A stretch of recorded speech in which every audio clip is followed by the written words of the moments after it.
pressure. I know the pressure. Good stuff.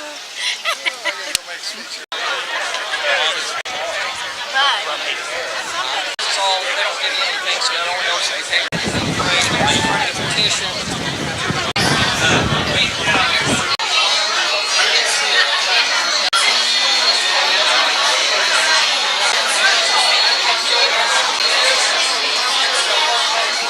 Of our federal government is to defend our nation, and that includes our borders.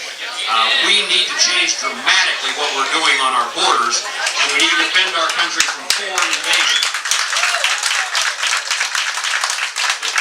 The second most important thing for the federal government to do is to make sure that we preserve our liberties and freedoms and our economic opportunities for another generation of Americans. And we desperately need to have the 10th Amendment to the United States Constitution. If the Supreme Court won't interpret it like normal Americans would read those words, members of Congress need to put it in front of them and make certain that what we do in Washington, D.C. complies with those special words that say all those things not specifically granted to the federal government are hereby reserved to the states and even more importantly, the American people.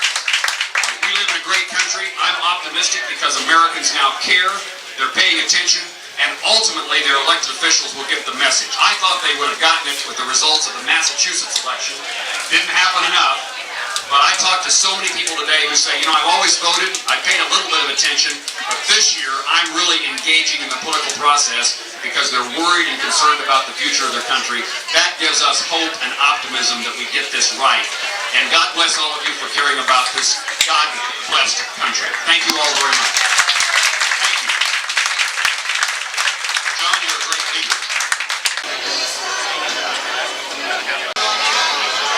Thank you for visiting. But yeah, we want to make certain. I believe in a strong America. And I believe that by lowering taxes and fighting for a stronger economy through lower regulations, I believe in turning the healthcare system over to the free market, not the government. I think we ought to be energy independent, and I think we've got too many lawsuits. If we would do those 5 things, lower taxes, reform regulations, put the healthcare system into the free market, have some energy independence and litigation reform, we can have a strong economy and get people back to work and preserve the opportunity that our kids deserve. Are you with me?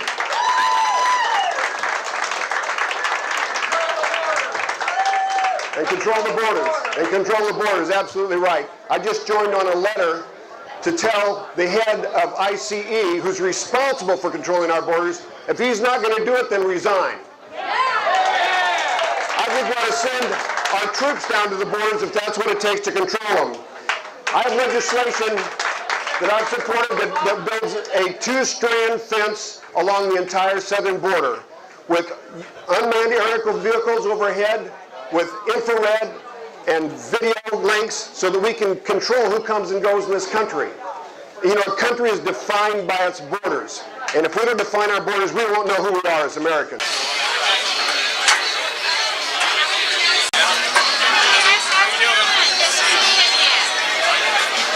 What I was doing is I was getting up, and I can still, in my mind's ear, hear my coach. If recent trends continue, Republicans stand to retake the House and maybe the Senate. And I hope we do. If we do, even by the slimmest majority, we must deliver. As I said, in politics, it's been said that record means everything and rhetoric means nothing. And if we take a moment and examine the real record of some Republicans, especially incumbents, and I'm one, I'm a state senator, and not the election time rhetoric, we know exactly who we can count on and who needs to go. And the best way to determine who those Republicans are is by analyzing their actions in the past and not their words on the campaign trail. Lynn Jenkins is one of those Republicans I believe we cannot count on. It will continue to be a genuine vote to work for the repeal and overturning of Roe v. Wade.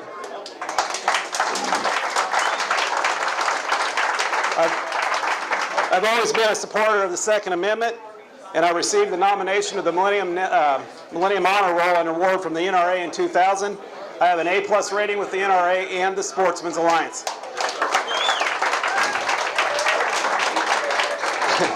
And I might add, I didn't have to be converted on that issue either. That's what I believe, folks. And I've been a taxpayer watchdog from day one since being elected to the Kansas legislature. I have a 100% rating with the Kansas Taxpayer Network. I was named a champion of the taxpayer by Americans for Prosperity, and I fundamentally believe that it's not the government's money, that private sector solutions are better, and money given back in the form of tax cuts is the best stimulus our economy will ever have.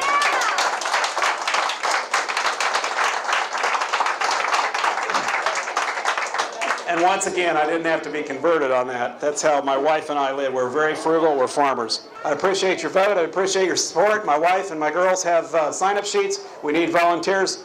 And thank you, and God bless America. Around and some unkind thing said by Dennis about me. And I just, first of all, I want to just tell you how disappointed I am that this race has turned so just to raw politics, because I think most of us are above all of that. We are at a time in this nation's history where I believe Republicans on our very worst day are better for this nation than Democrats on their very best day, and we need to change the face of Washington. And that's what I had wanted to be doing this year, helping pick up some Republican seats across the nation in some of these Democrat-held seats right now. And unfortunately, instead, I am spending my resources running a primary campaign. And what's sad is if we fall a few votes short in the House this election cycle, it will be because of this kind of activity that holds us back, because we will be spending resources where we probably shouldn't be doing that. But we're sure anyone is welcome to run. You're absolutely right.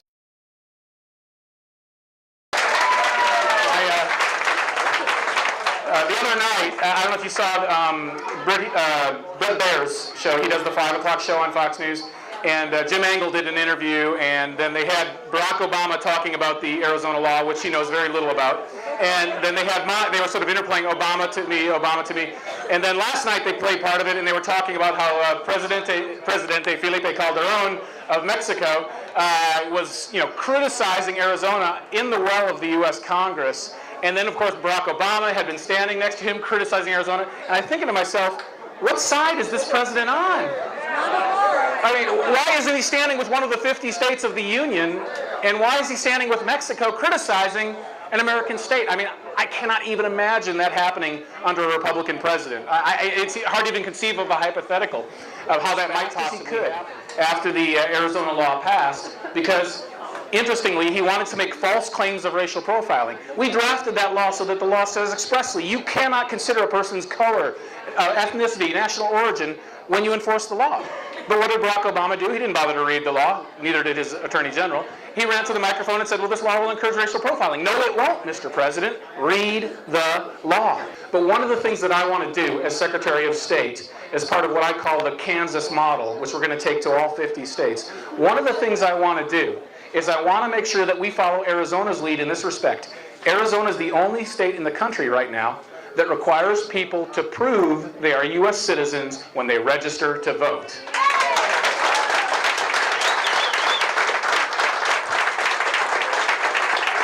Right now, as you know, you just check a box, and the box says, I am a U.S. citizen. And you check that box, and we're just assumed that based on pure trust, that people would never lie. They would never check that box without truly being a U.S. citizen. Well, I think Ronald Reagan had it right. Trust, but verify. And that's what we need to do. We are so proud of you, Chris.